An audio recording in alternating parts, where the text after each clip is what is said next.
يا لهوي، دايما بحس انه في اتنين اسراء جوايا طول الوقت بيتخانقوا مع بعض، اسراء المصريه واسراء السوريه، والنهارده اسراء السوريه هي اللي فاقت يعني صحيتها، ركزوا معاها عشان ما تهوش منها. اسراء السوريه اليوم بدها تاكل محشي بالسوري يعني محشي بالمصري، طبعا مش مضطره اقول لكم. مش دي المشكله انه المحشي المصري حرفيا مختلف تماما في الطعم عن المحشي السوري. استنوا، انا لازم اعرفكم انتوا الاثنين على بعض. المحشي المصري لازم يكون فيه خضره، شبت، كزبره، بقدونس، بس المحشي السوري ما فيه ابدا خضره، بس فيه رز ولحمه مفرومه وشويه بهارات. وهي دي الاكله اللي احنا هنعملها النهارده، محشي كوسه على الطريقه السوريه. لو عملت اي حاجه غلط ماما هي السبب، عشان ماما هي اللي قايله لي الوصفه. المكونات: رز، ولازم يكون منقوع عشان انا ماما حرفيا هزقتني وغسلتني وبهدلتني عشان تبين لي انه اسراء انقعي الرز.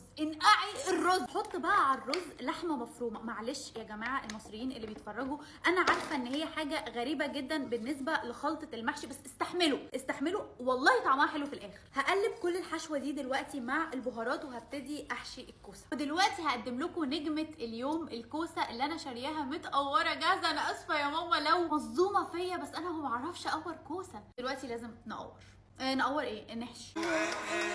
بعت قلبي ولا نسيت كل شي، يا ما قالوا رميتني للعدا، يا ما حكيت عن غرامة. استوت. المفروض دلوقتي ان انا امسك الحله دي كده واقلب. هنا في حله صحيح، هنا مش لازم تشوفوها سر. دايما بشوف ماما بتعمل الحركه دي بس عمري ما عملتها، ومش عارفه انا هنجح فيها ولا لا، فربنا يستر. يا لهوي،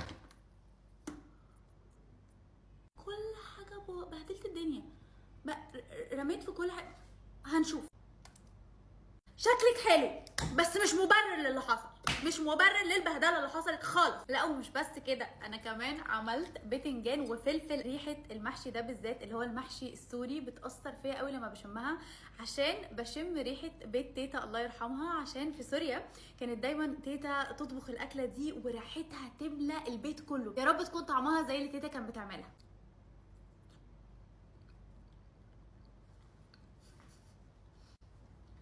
حلو قوي، مبسوطه قوي اني عملت دي النهارده.